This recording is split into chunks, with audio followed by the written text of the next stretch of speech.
1923, la République turque est proclamée. Mais ce n'est pas une libération. C'est le début d'une guerre contre les musulmans. 1924. Le califat est aboli. 1300 ans de continuité islamique supprimés. L'autorité religieuse est dissoute.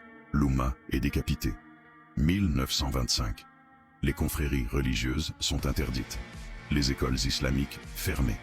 Des milliers d'oulémas exilés, arrêtés, pendus. Dire Allah dans l'espace public devient dangereux.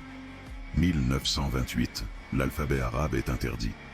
Résultat, 90% du peuple devient illettré du jour au lendemain. Ils ne peuvent plus lire le Coran. Plus de 30 000 manuscrits ottomans détruits. Le nouvel homme turc doit être laïque, nationaliste, et ne rien devoir à l'islam. Mais après la Seconde Guerre mondiale, un nouveau système prend le relais. Gladio, une organisation secrète sous l'OTAN, infiltrée dans l'armée, la police, la justice, les médias.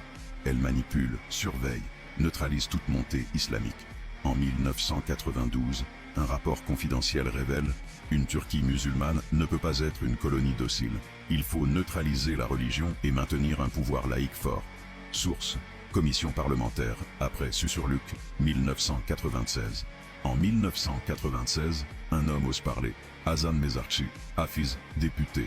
Il déclare à l'Assemblée « Gladio contrôle l'État turc. » C'est une structure secrète, née dans l'OTAN, ennemie de l'islam.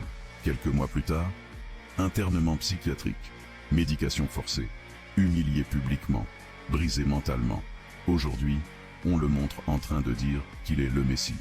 Mais ce n'est pas lui qui est fou, c'est ce qu'ils ont fait pour détruire son honnêteté.